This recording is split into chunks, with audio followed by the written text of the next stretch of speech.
Good morning, everyone. Today we are going to read types of cooperative society.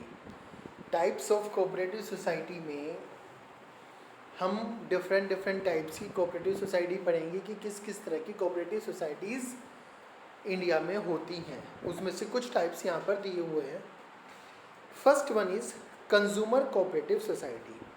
देखिए, इसमें मैं आपको सब कोऑपरेटिव सोसाइटी का एक एक एग्जांपल दूंगा, फिर हम पढ़ेंगे। कंज्यूमर कोऑपरेटिव सोसाइटी किस तरह की सोसाइटी होती है कि इसमें क्या करते हैं, कुछ पर्सन्स आपस में मिलकर एक कोऑपरेटिव सोसाइटी बनाते हैं जिससे वो कंज्यूमर कोऑपरेटिव सोसाइटी कहते हैं। उसमें वो अपने घर के यूज़ का सामान खरीद कर लाते हैं सस्ते दामों पर और अच्छी क्वालिटी का सामान खरीद कर लाते हैं।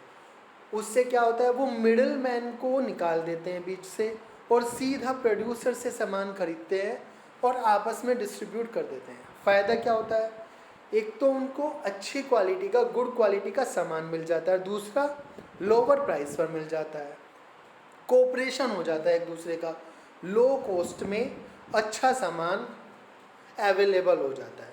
तो इस तरह की सोसाइटी को कंज्यूमर कोऑपरेटिव सोसाइटी कहा जाता है। आइए देखते हैं। Consumer cooperative society is formed by consumers for obtaining good quality products at reasonable prizes.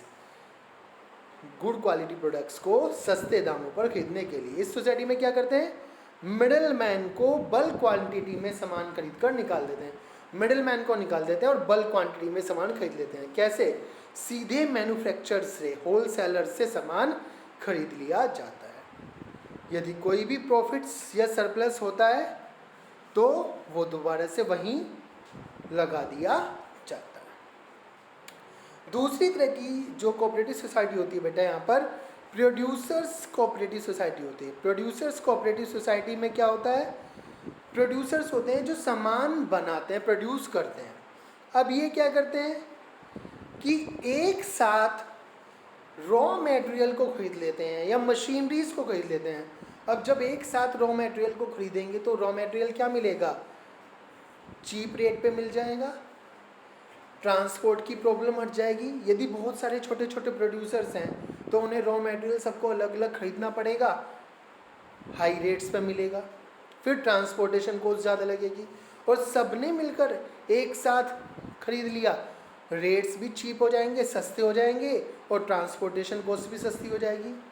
तो इस तरह की कोऑपरेटिव सोसाइटी को क्या कहा जाता है, प्रोड्यूसर्स कोऑपरेटिव सोसाइटी। इसमें क्या होता है, पढ़ते हैं। Producers cooperative society is formed by small producers जो इनपुट्स प्रोडक्शन ऑफ गुड्स को बनाने के लिए क्या करते हैं, खरीद लेते हैं। They are form to face the competition from large scale producers. ये क्यों बनते हैं, क्योंकि लार्ज स्केल प्रोड्यूसर्स तो बहुत बड़े बड़े जो प्रोड्यूसर्स होते हैं उनके पास ट्रांसपोर्ट सिस्टम अपना खुद का होता है, बड़ी बड़ी क्वांटिटी में रॉ मटेरियल खरीदते हैं सस्ते दामों पर। अब वो तो मार्केट में सस्ता सामान बनाएंगे और बेचेंगे, बट छोटे छोटे प्रोड्यूसर्स का सामान तो महंगा होगा, कॉस्ट ज़्यादा पड़ेगी उन्हें। तो इसके लिए वो क्या करते हैं, कॉस्ट कम करने के लिए अपना ग्रुप बना लेते हैं, कोऑपरेटिव सोसाइटी बना लेते हैं और सब मिलकर एक साथ सामान खरीद कर लेते हैं सस्ते दामों पर, अच्छी क्वालिटी का, और कॉस्ट कम कर लेते हैं। फिर आपस में उस सामान को डिस्ट्रीब्यूट कर लेते हैं। ठीक है, ये साथ में एक काम और करते हैं, कभी कभी ये इक्विपमेंट्स भी एक साथ खरीद लेते हैं।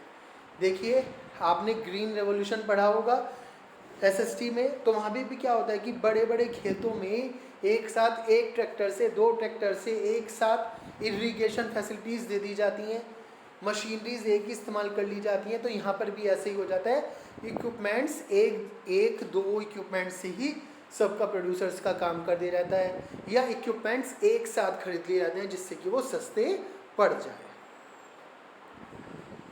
तीसरी तरह की कोऑपरेटिव सोसाइटी है बेटा मार्केटिंग कोऑपरेटिव सोसाइटी। इसका हम एग्जांपल कई बार ले चुके हैं इससे पहली क्लासेस में। मार्केटिंग कोऑपरेटिव सोसाइटी में ऐसा होता है कि जो प्रोड्यूसर्स ही हैं, फार्मर्स ही हैं, तो प्रोड्यूसर्स जब अपना सामान बना लेते हैं, अब उन्हें छोटे छोटे प्रोड्यूसर्स को, स्मॉल प्रोड्यूसर्स को मार्केट में सामान बेचने में प्रॉब्लम है। पहले वो मिडिल मैन को बेचेंगे, मिडिल मैन फिर मार्केट में बेचेगा, मिडिल मैन क्या करेगा, उनसे लोअर प्राइस पे सामान खरीदेगा और हाई प्राइस पे मार्केट में बेचेगा, तो उन्हें तो लॉस हो जाएगा। तो वो क्या करते हैं, कोऑपरेटिव सोसाइटी बनाते हैं, ग्रुप बनाते हैं, सारा सामान एक जगह इकट्ठा करते हैं और सीधा मार्केट में जाके कंज्यूमर को बेच देते हैं। उनको ज़्यादा दाम पे, ज़्यादा प्राइसेस में उनका सामान बिक जाता है, कंज्यूमर को भी सस्ता सामान मिल जाता है, उनको प्रॉफिट ज़्यादा हो जाता है। फ़ायदा हो गया कि नहीं हो गया? तो इस तरह से वो सेंट्रलाइज्ड एजेंसी बना लेते हैं अपनी आउटपुट को मार्केट तक पहुंचाने के लिए, मिडिल मैन को बाहर निकाल देते हैं। अच्छा, इसमें ऐसा भी हो सकता है कि कई दिनों तक उन्हें अपना सामान एक जगह इकट्ठा करके रखना पड़े, तो वे वेयर हाउस जो गोडाउन है वो भी एक साथ रख लेते हैं, पैकेजिंग वगैरह भी एक साथ करा लेते हैं, जिससे कि उनकी कॉस्ट वगैरह भी क्या होती है, कम आती है। ठीक है, तो इस तरह की सोसाइटी को कहा जाता है मार्केटिंग कोऑपरेटिव सोसाइटी। तीसरी सोसाइटी है फार्मर्स कोऑपरेटिव सोसाइटी। इसका एग्जांपल हम पिछले वाले एग्जांपल्स में ले चुके हैं। यदि यही मार्केटिंग और प्रोडक्शन कोऑपरेटिव सोसाइटी फार्मर्स की हो, मतलब फार्मर्स बीज एक साथ लाएं तो farmers cooperative society, farmers irrigation एक साथ करें तो farmers cooperative society, farmers crop को एक साथ ले जाकर मार्केट में बेचें तो फार्मर्स कोऑपरेटिव सोसाइटी। मतलब कि प्रोड्यूसर से फार्मर्स को निकाल दो तो फैक्ट्री वाले बच गए, मार्केटिंग में से भी फार्मर्स को निकाल दो तो फैक्ट्री वाले बच गए छोटे छोटे। ठीक है, और फार्मर्स को सबको एक जगह ले आओ तो फार्मर्स हो गए। सिंपल सी बात है। ठीक है, फार्मर का अलग बना दिया, बाकी सबका अलग बना दिया।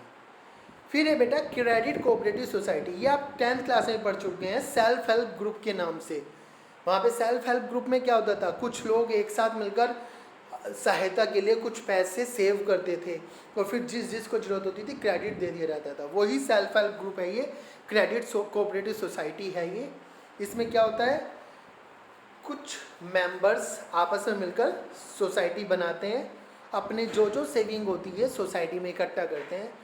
जब भी किसी मेंबर को कुछ फाइनेंशियल असिस्टेंस की ज़रूरत होती है, सोसाइटी उसे 0 रेट ऑफ इंटरेस्ट या बहुत ही लो रेट ऑफ इंटरेस्ट पे वो पैसे दे देती है और धीरे धीरे वो पैसे वापस रिटर्न कोऑपरेटिव सोसाइटी को करता रहता है।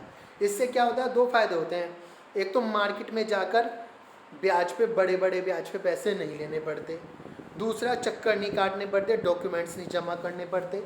तो फ़ायदा हो गया, घर पे बैठ के सारा पैसा मिल गया कोऑपरेटिव सोसाइटी से। फिर हमारी बेटा है कोऑपरेटिव हाउसिंग सोसाइटी।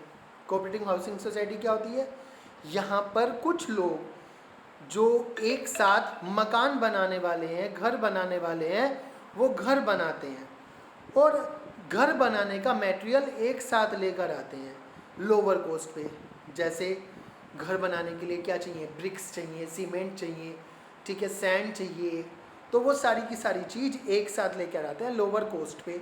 उससे क्या होता है, उन्हें लोअर कॉस्ट पे वो सामान मिल जाता है और एक साथ वो मकान बना लेते हैं, हाउसिंग प्रॉब्लम्स एक साथ सोल्व कर लेते हैं। ठीक है, इंस्टॉलमेंट्स में पैसा दे देते हैं। इस तरह की सोसाइटी को कहा जाता है कोऑपरेटिव हाउसिंग सोसाइटी। आप सभी टीवी देखते हैं, उसमें सब टीवी पर एक आता है तारक मेहता का उल्टा चश्मा। तो वो तारक मेहता का उल्टा चश्मा में जौन सी भी वो सोसाइटी है वो कौन सी है, एक तरह की कोऑपरेटिव सोसाइटी तो है। तो ये कोऑपरेटिव सोसाइटीज़ होती हैं। ठीक है, इनमें आपको जो भी प्रॉब्लम हो, you can ask me any time. Thank you.